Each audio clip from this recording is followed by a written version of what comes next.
بسم اللہ الرحمن الرحیم۔ کتاب الوضو، وضو کا بیان۔ باب فی الوضوء ما جاء فی قول اللہ تعالی اذا قمتم الى الصلاة فاغسلوا وجوہکم وایدیکم الى المرافق وامسحوا برؤوسکم وارجلکم الى الکعبین۔ قال ابو عبد اللہ وبین النبی صلی اللہ تعالی علیہ وسلم ان فرض الوضوء مرة مرة وتوضأ ايضا مرتين وثلاثا ثلاثا ولم يزد على ثلاث، وكره اهل العلم الاسراف فيه وان يجاوزوا فعل النبي صلی اللہ تعالی علیہ وسلم۔ وضو کا بیان۔ اللہ تعالیٰ کا ارشاد ہے اذا قمتم الى الصلاة یا ایھا الذین آمنوا اذا قمتم الی الصلاۃ۔ عربی زبان کا یہ قاعدہ ہے کہ کبھی کبھی ارادے فعل کو فعل سے تعبیر کیا جاتا ہے، یہاں بھی وہی ہے۔ لفظی ترجمہ معنی تو یہ ہوگا کہ ایمان والو جب تم نماز کے لیے کھڑے ہو جاؤ تو اپنے چہروں کو دھو، یعنی وضو کرو۔ تو جب کھڑے ہو جائیں گے تب کیا وضو کریں گے؟ اس وقت تم مسجد میں ہوں گے اور مسجد میں وضو کرنے کی اجازت بھی نہیں ہے، تو اصل میں کہا گیا قمتم اور مراد ہے اذا اردتم ان تقوموا الی الصلاۃ۔ تو یہاں ارادے قیام کو قیام سے تعبیر کر دیا گیا۔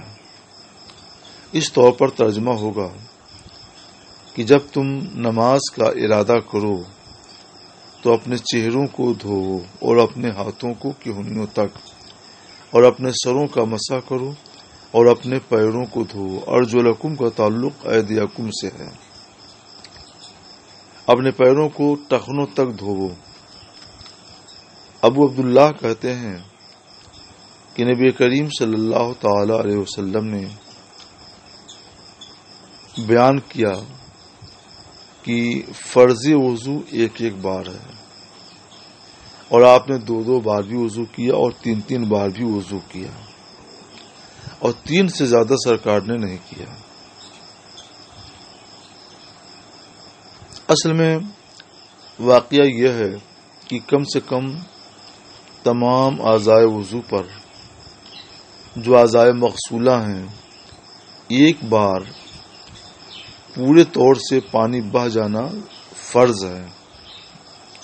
اس لیے سرکار صلی اللہ علیہ وسلم نے ایک بار وضو کیا، یعنی ایک بار چہرے کو اچھی طرح دھویا، ایک بار دونوں ہاتھوں کو اچھی طرح دھویا، ایک بار دونوں پیروں کو اچھی طرح دھویا۔ یہ تو فرض ہے، اس کے بغیر کام نہیں چل سکتا۔ وتوضأ ایسا مرتين، اور آپ نے 2 بار بھی وضو کیا، تو یہ سرکار صلی اللہ علیہ وسلم کی ایک سنت ہوئی۔ اور آپ نے 3 بار بھی وضو کیا تو یہ اسباغ ہوا، اسباغ الوضو، یعنی کامل طور پر وضو کرنا۔ سنتیں دراصل مکمل فرائض ہوتی ہیں، یعنی سنتوں سے فرض کی تکمیل ہوتی ہے۔ تو فرض تو یہ ہے کہ تمام اعضائے وضو پر پانی بہہ جائے۔ 2 بار دھوئیں گے تو فرض اور زیادہ مکمل ہوگا، اور 3 بار دھوئیں گے تو خوب مکمل ہو جائے گا۔ تو اس طور پر 3 مرتبہ اعضائے وضو کو دھونا یہ سنت رسول اللہ ہے، اور 2 مرتبہ دھونا یہ بھی سنت ہے، اور یہ ایک طرح کی رخصت بھی ہے۔ اور ایک بار سرکار صلی اللہ علیہ وسلم نے وضو کیا تو یہ فرض ہے کہ ایک بار کے بغیر تو کام نہیں چل سکتا۔ 2 بار کر لیں تو اچھا ہے، اور 3 بار کر لیں تو اصل سنت رسول اللہ صلی اللہ تعالی علیہ وسلم یہ ہے۔ اسباغ الوضو کا لفظ احادیث میں آتا ہے، اس کے 3 مراتب ہیں۔ پہلا مرتبہ اسباغ فرض، یعنی کامل طور پر وضو کرنا جو فرض ہو تو وہ تو مرتن ہے، اور اسباغ الوضو جو سنت کاملہ ہو تو وہ 3 بار ہے کہ سنت کاملہ ہے. اور اگر غرہ و تحجیل بھی کیا جائے، یہ بات ابھی آ رہی ہے کہ اعضاء وضو پر کچھ اضافہ کر کے اعضاء وضو کو دھویا جائے، تو یہ اسباغ افضل ہے، مستحب ہے، اسباغ مندوب ہے. اس طور پر اسباغ کے 3 مرتبے ہوئے: اسباغ فرض، اسباغ سنت اور اسباغ مستحب. اسباغ مستحب تو غرہ و تحجیل کے ساتھ وضو کرنا ہے، اور دو مرتبہ کرنا یہ سنت کاملہ کے لحاظ سے دیکھا جائے تو رخصت ہے، اور حقیقت یہ ہے کہ وہ رخصت بھی کیا ہے، وہ بھی سنت ہے، لیکن اوسط درجے کی یہ سنت ہے، اور کامل درجے کی سنت 3 بار ہے. تو 3 ہی بار تک سرکار نے دھویا ہے، اس سے زیادہ نہیں. لہذا کرہ اہل العلم الاسراف فی، اہل علم نے وضو میں اسراف کو مکروہ قرار دیا، یعنی کوئی سنت سمجھ کر سنت کی اعتقاد سے 4 مرتبہ دھوئے تو یہ مکروہ ہے. اور یہ بھی کہ نبی کریم صلی اللہ تعالی علیہ وسلم کے فعل سے تجاوز کرے. سرکار علیہ الصلوۃ والسلام جو افضل ہے اس پر عمل کر رہے ہیں، اور 3 بار سے زیادہ سرکار نے نہیں کیا، تو اس کا مطلب کیا ہوا کہ اس سے زیادہ نہیں کرنا چاہیے، سنت سمجھ کر کے، یا یہ سمجھ کر کے کہ اس کے بغیر وضو کامل نہیں ہوگا. لیکن اگر موسم گرمی کا ہے اور ایک مرتبہ کوئی ٹھنڈک حاصل کرنے کے لیے بڑھا دے تو اس میں کوئی بات نہیں ہے، کیونکہ وہ سنت سمجھ کر کے یا وضو کو ناقص سمجھ کر کے نہیں کر رہا ہے، بلکہ محض ایک زائد کام کر رہا ہے ٹھنڈک حاصل کرنے کے لیے، تو اس میں کوئی حرج نہیں ہے. اس موضوع پر اعلی حضرت امام احمد رضا علیہ رحمۃ الرضوان نے بڑی نفیس گفتگو کی ہے فتاوی رضویہ جلد اول اپنے رسالہ بارق النور فی مقادیر ماء الطہور میں. یہ بہت مفصل اور مبسوط رسالہ ہے، اور اس میں احادیث نبویہ کو نقل کر کے اعلیٰ تعالیٰ نے بڑی تحقیقی باتیں ارشاد فرمائی ہیں، انہیں آپ لوگوں کو دیکھنا چاہیے. بارق النور فی مقادیر ماء الطہور. اچھا، جب وہ 3 مرتبہ سنت کاملہ ہے، 2 مرتبہ سنت متوسطہ ہے، تو سرکار نے ایک مرتبہ کیوں وضو کیا؟ ٹھیک ہے، وضو ایک بار فرض ہے تو 2 مرتبہ کرتے، 3 مرتبہ کرتے تاکہ سنت پوری ادا ہو جاتی.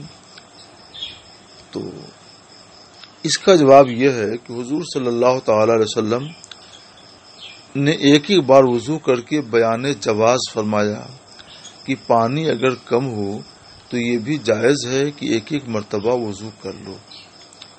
اور نبی کریم صلی اللہ تعالی علیہ وسلم پر بیان جواز بھی فرض تھا، کیونکہ سرکار تبلیغ احکام کے لیے مبعوث ہوئے تھے، اور بیان جواز بھی تبلیغ حکم ہے، اور تبلیغ حکم آپ پر فرض تھا.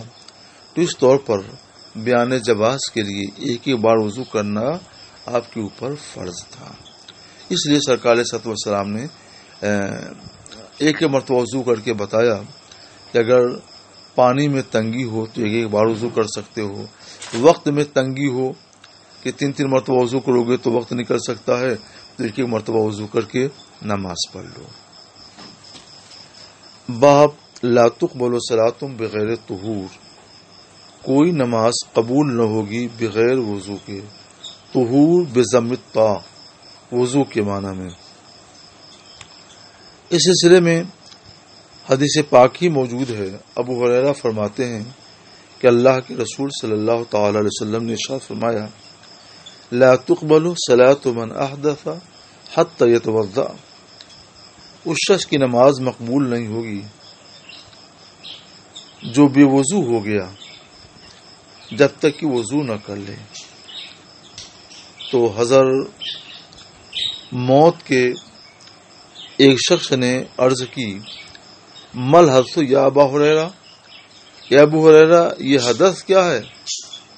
تو فرمایا فساء اور ذرات، ری خارج کرنا، فسا فسکی یعنی بغیر آواز کے ری خارج ہونا، اور ذرات آواز کے ساتھ ری خارج ہونا، کہ آواز کے ساتھ ری خارج ہو یا بغیر آواز کے، یہ حدث ہے، یعنی اس کی وجہ سے وضو ٹوٹ جاتا ہے، اور جب وضو ٹوٹ جائے گا تو نماز مقبول نہیں ہوگی۔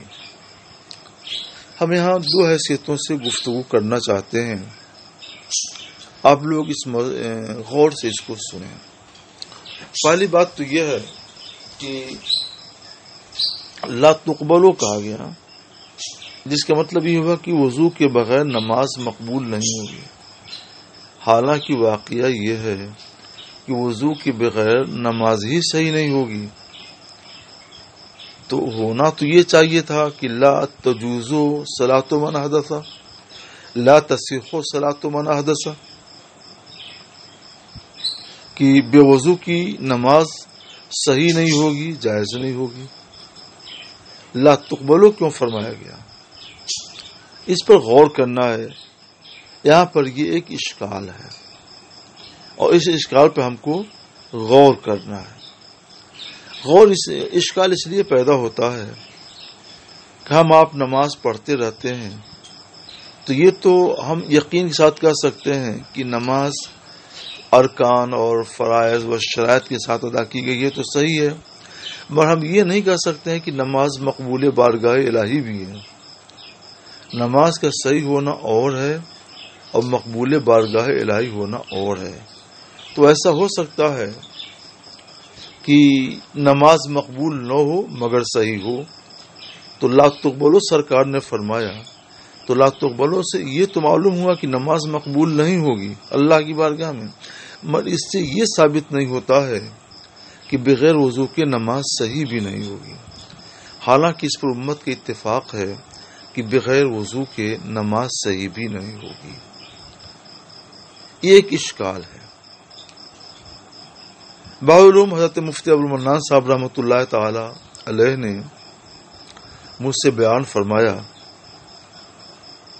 کہ انہیں اور ان کے ساتھیوں کو حضور حافظ ملت شاہ عبدالعزیز محدث مراد آبادی رحمۃ اللہ تعالی علیہ نے درس بخاری دیا، تو اس موقع سے یہ اشکال ذکر کر کے آپ نے جو جواب دیا تھا وہی جواب ہم یہاں بروایت بحرروم حضرت مفتی عبدالمنان صاحب رحمۃ اللہ علیہ نقل کرتے ہیں۔ حضرت نے یہ بیان فرمایا، حضرت حافظ ملت رحمۃ اللہ علیہ نے،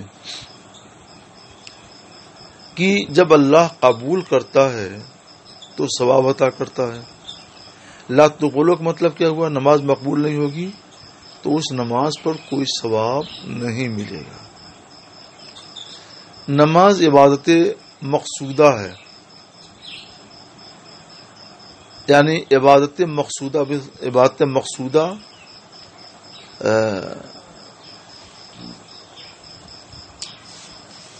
اس عبادت سے ثواب مقصود ہے۔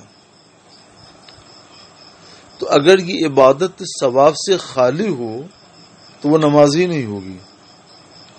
تو لا تقبلو کا لفظ یہ متضمن ہے لا تصحیح کو بھی، نماز مقبول نہیں ہوگی، نماز صحیح بھی نہیں ہوگی، کہ جب نماز مقبول نہیں ہوگی تو عبادت ثواب سے خالی ہو جائے گی، اور جب عبادت ثواب سے خالی ہو جائے گی تو وہ صحیح نہیں ہوگی، کیونکہ عبادت مقصودہ سے مخصوص ثوابی تو ہے، جب ثوابی نہیں تو نماز بھی نہیں۔ غالباً اس موضوع پر گفتگو شرح وقایہ میں ہے۔ حضور حافظ ملت رحمۃ اللہ علیہ نے وہاں سے اخذ کر کے اس موقع پر یہ جواب عطا فرمایا ہے۔ ہونا یہی چاہیے کہ جس سے ہمیں جو علم ملے تو علم کی وہ بات ہم اس کے حوالے سے بیان کریں.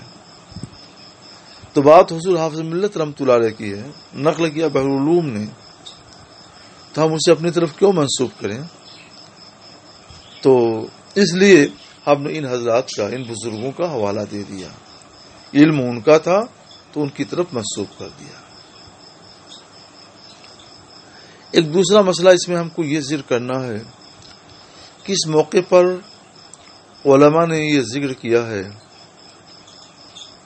کہ ناقض وضو تو بہت ہیں،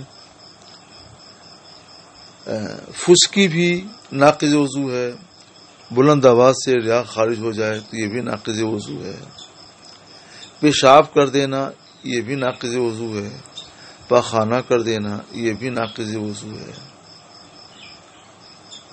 اور آنکھوں میں آشوب ہو گیا ہو تو اس سے گندا پانی نکلنا یہ بھی ناقض وضو ہے، اور بدن میں کہیں سے بھی خون نکل کر کے ایسی جگہ تک پہنچ جائے جس کے دھونے کا حکم غسل میں یا وضو میں ہے تو یہ بھی ناقض وضو ہے. مزی نکل آئے تو بھی ناقض وضو، ودی نکل آئے تو یہ بھی ناقض وضو. اور اسی طرح سے کوئی قصدن بھر منہ کی قے کر لے تو یہ بھی ناقض وضو. اس طرح سے آپ بہار شریعت بھی دیکھ لیں تو نواقض وضو کی ایک لمبی فہرست ہے. حضرت ابو ہریرہ رضی اللہ تعالیٰ عنہ سے جب پوچھا گیا مسئلہ تو آپ نے فرمایا کہ حدث فسا یا ذرات ہے، یعنی وضو اس سے ٹوٹے گا. تو آخر دو پر ہی انہوں نے اکتفا کیوں کیا؟ نواقض وضو تو ڈھیر سارے ہیں. تو اس سلسلے میں شارحین نے اپنے اپنے طور پر گفتگو کی ہے، اور ان کی گفتگو کا خلاصہ یہ ہے کہ چونکہ عام طور پر یہی ناقض وضو پایا جاتا ہے، اس لیے ابو ہریرہ رضی اللہ تعالیٰ عنہ نے صرف اس کا ذکر کیا اور باقیہ کو چھوڑ دیا. ان کا جواب آپ لوگ یاد رکھیے گا، اچھی بات ہے. میں پہلے پڑھتا تھا اور ان شروع کو بھی تو اطمینان نہیں ہوتا تھا. درس بخاری کے دوران یہ اللہ کا کرم ہوا اور خود حدیث نبوی سے ہی اس کا جواب سمجھ میں آ گیا. غور کیجئے، یہ ہم دوسرا جواب دے رہے ہیں آپ کو، اور یہ جواب فضل الہی ہے. سرکار نے کیا فرمایا؟ لا تقبل صلاۃ من احدث، اس کی نماز مقبول نہیں ہوگی جو بے وضو ہو گیا، جس سے حدث لاحق ہو گیا، اس کی نماز مقبول نہیں ہوگی.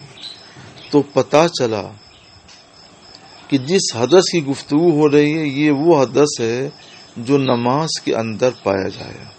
لا تقبل صلاۃ من احدث، یہ لفظ خود شاہد ہے کہ یہاں جس حدث کی گفتگو چل رہی ہے یہ وہ حدث ہے جو نماز کے اندر پایا جائے، اور نماز کے اندر جو حدث پایا جائے گا وہ یہی فسا اور ذرات ہے کہ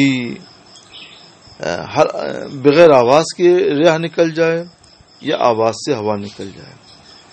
کوئی نماز کی حالت میں نماز کی جگہ میں پیشاب نہیں کرتا، پاخانہ نہیں کرتا، بھر منہ قصدن قے نہیں کرتا، وغیرہ وغیرہ. تو اس لیے حضرت ابو ہریرہ رضی اللہ تعالی عنہ نے حدث کی تفسیر صرف فسا یا ذرات سے فرمائی کہ حالت نماز میں یہی پایا جائے گا، دوسری چیز حالت نماز میں نہیں پائی جاتی ہے، اور نہ ہی کوئی ایسا مسجد میں کرے گا. یہ جواب میں سمجھتا ہوں کہ الہامی جواب ہے، بس اللہ کے فضل سے یہ جواب حاصل ہوگا. اسے آپ لوگ محفوظ رکھیے گا. باب فضل الوضو، وضو کی فضیلت کا بیان. اور الغر المحجلون من آثار الوضو، غر اغر کی جمع ہے. پیشانی میں جو چمکدار سفیدی ہوتی ہے اس کو غرہ کہتے ہیں. اصل میں غرہ گھوڑے کی پیشانی میں جو سفیدی ہوتی ہے جو چمکتی ہے اس کو غرہ کہتے ہیں. اسی سے ماخوذ اغر جس کی جمع ہے غر. تو پھر یہ کنایہ ہو گیا کسی کی بھی پیشانی میں جو روشن اور چمکدار سفیدی پائی جائے تو اس کو غر کہا جاتا ہے. وہ اغر ہے اور غر اس کی جمع ہے. محجلون محجل کی جمع. تحجیل سے بنا ہے یہ. گھوڑے کے ہاتھ پاؤں میں جو سفیدی ہوتی ہے جو چمکتی ہے دور سے، اس کی وجہ سے خوبصورتی بڑھ جاتی ہے، اس کو تحجیل کہا جاتا ہے. اور ایسے گھوڑے کو محجل کہتے ہیں. آگے کے دونوں پاؤں ہاتھ کے درجے میں ہیں، پیچھے کے دونوں پاؤں پاؤں کے درجے میں ہیں. پھر یہ کنایہ ہو گیا وہاں سے ہر اس شخص کے لیے جس کے ہاتھ اور پاؤں میں یہ خوبصورتی پائی جائے کہ سفیدی ہو جو دور سے چمکے اور اچھی لگے. ایک تو سفیدی وہ ہے جو برس سفید داغ کی وجہ سے پیدا ہوتی ہے، تو یہ تو عیب ہے، بیماری ہے، اسے لوگ گھن کرتے ہیں. اور ایک سفیدی وہ ہے کہ جو دیکھنے میں خوبصورت لگتی ہے، چمکتی ہے، اس سے روشنی گویا پھوٹتی ہے، اسے ایک قسم کا نور حاصل ہوتا ہے. تو یہ ایک الگ چیز ہے. تو الغر المحجلون ان لوگوں کا بیان جن کے چہرے، جن کی پیشانی اور جن کے ہاتھ پاؤں روشن ہوں گے، چمک رہے ہوں گے وضو کے آثار سے. وضو کی وجہ سے ہاتھ پاؤں اور پیشانی میں چمک آ جاتی ہے، اور یہ چمک قیامت کے دن ہوگی. جو لوگ وضو کرتے ہیں، ہاتھ پاؤں دھوتے ہیں، تو قیامت کے دن وہ دور سے ہی پہچانے جائیں گے کہ یہ لوگ نماز والے ہیں، وضو والے ہیں، الغر المحجلون ہیں. اب ترجمہ کر لیجئے. نعیم مجمر سے روایت ہے، وہ فرماتے ہیں کہ رقیت مع ابی ہریرہ علی ظہر المسجد، میں حضرت ابو ہریرہ رضی اللہ تعالیٰ عنہ کے ساتھ مسجد کی چھت پر چڑھا. فتوضا، تو انہوں نے وضو کیا. قال،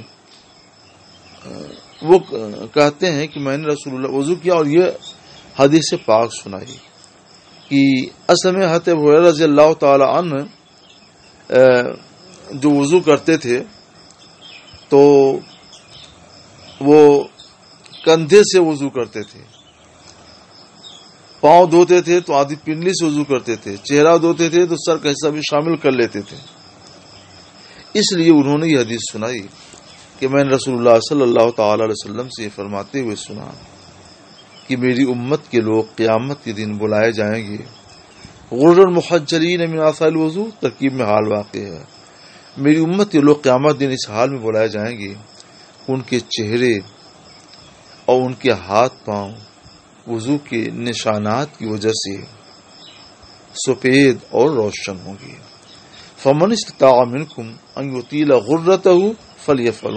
یطیل، اطال یطیل، اطالہ باب فعال سے طویل کرنا، دراز کرنا. تو تم میں سے جو اپنی سفیدی اور چمک کو دراز کر سکے اسے ایسا کرنا چاہیے. تو یہ انہوں نے اپنے طور پر یہ مراد لیا کہ ہاتھ کو کہنیے کے بجائے کندھے سے دھو دیا جائے، چہرے کے حدود سے دھونے کی بجائے سر کو بھی شامل کر لیا جائے، پاؤں کو ٹخنوں سے دھونے کے بجائے آدھی پنڈلی سے دھو دیا جائے. تو یہ بھی اطالۃ الغرہ ہے. اور اطالۃ الغرہ یہ بھی ہے کہ آدمی ہر نماز سے وقت میں بار بار وضو کرے. تو یہ کیفیت کے لحاظ سے اطالۃ الغرہ ہے، اور ہمارے علماء نے یہ کیفیت والا ہی اطالہ لیا ہے.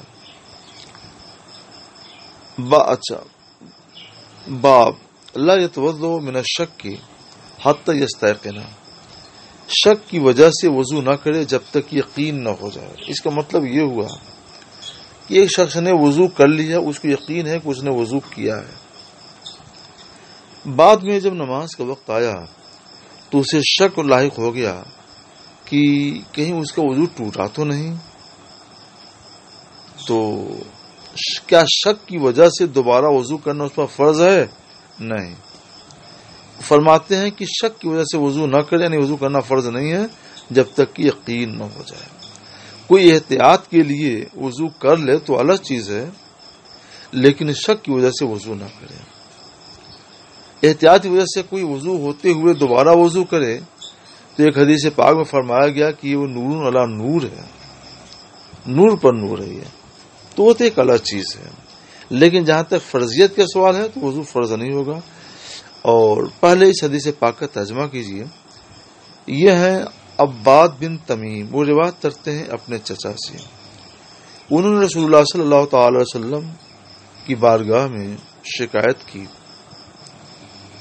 کہ سرکار، ایک آدمی کو یہ خیال گزرتا ہے، یعنی شبہ گزرتا ہے کہ وہ نماز میں کچھ پا رہا ہے، یعنی شاید نماز میں اس کا وضو ٹوٹ گیا، اسے کچھ ایسا محسوس ہوتا ہے، شک ہوتا ہے، یخیل، اس کو خیال گزرتا ہے، شک گزرتا ہے۔ تو سرکار نے فرمایا تو وہ کیا کرے؟ تو سرکار نے فرمایا لا ينفتل، نماز سے نہ مڑے۔ یا شک کے راوی ہے لا ينفتلو کا یا لا ينصرفو کا، دونوں کا معنی ایک ہے، جب تک کہ آواز نہ سن لے اور یجد ریحا، یا بو نہ پالے۔ آواز سنے گا تو بھی یقین ہو جائے گا، اور بو محسوس ہوگی تو بھی یقین ہو جائے گا کہ ریا نکلی ہے۔ تو دیکھو یہاں بھی مسئلہ نماز کا تھا۔ سائل نے کہا تھا یخیل الیہ انہ یجد الشیء فی الصلاۃ، اسے خیال گزرتا ہے کہ نماز میں کچھ ہو گیا، یعنی ریا نکل گئی، شبہ ہوتا ہے۔ تو کیا صرف اس شبہ کی بنیاد پر وہ وضو کرے، یعنی وضو کرنا فرض ہے؟ سرکار فرمایا نہیں، نماز نہ چھوڑے، نماز پڑھے۔ ہاں جب آواز سن لے تو یقین ہے کہ واقعی وضو ٹوٹ گیا، بدبو محسوس ہو کچھ بھی تو یقین ہوگا کہ واقعی اس کا وضو ٹوٹ گیا، لہذا اس صورت میں وہ وضو نماز چھوڑ دے اور وہ جا کر وضو کرے، اور وضو کر کے آئے گا جہاں سے چھوڑ کر گیا تھا وہیں سے نماز پڑھ لے گا۔ سرکار علیہ الصلوۃ والسلام نے بھی صرف ریا کی ہی بات کی ہے، جیسے کہ ابو ہریرہ رضی اللہ تعالیٰ عنہ نے حدث کی تفسیر میں صرف ریا کی بات کی، ویسے سرکار علیہ الصلوۃ والسلام نے بھی صرف ریا کی بات کی ہے، کیونکہ یہاں بھی مسئلہ نماز میں کچھ محسوس کرنے کا تھا، اور نماز میں یہی بات پائی جا سکتی ہے، کوئی نماز میں مسجد کے اندر پیشاب پخانہ تو نہیں کرے گا نا، دوسرے نواقض وضو تو نہیں پائے جائیں گے نا۔ تو اس لیے ہم نے جو تشریح کی ہے اس حدیث پاک سے، وہ تشریح اس تشریح کی تائید ہوتی ہے، اور حضرت ابو ہریرہ رضی اللہ تعالیٰ نے جو جواب دیا ہے اس جوابی تائید بھی اس حدیث پاک سے ہوتی ہے۔ ساتھ ہی ایک اہم مسئلہ یہ معلوم ہوا کہ صرف شک کی وجہ سے وضو نہیں ٹوٹے گا۔ یہ عظیم حدیث ہے جس پر فقہ کے ایک بہت بڑے حصے کی بنیاد ہے۔ اس حدیث پاک کی روشنی میں فقہاء نے ایک ضابطہ مقرر کر دیا، الیقین لا یزول بالشک، یقین شک کی وجہ سے ختم نہیں ہوتا، لہذا جو باوضو تھا اور پھر شبہ ہو گیا کہ وضو ہے کہ نہیں، تو مانا یہی جائے گا کہ وہ باوضو ہے اور اس کا شبہ ختم مانا جائے گا۔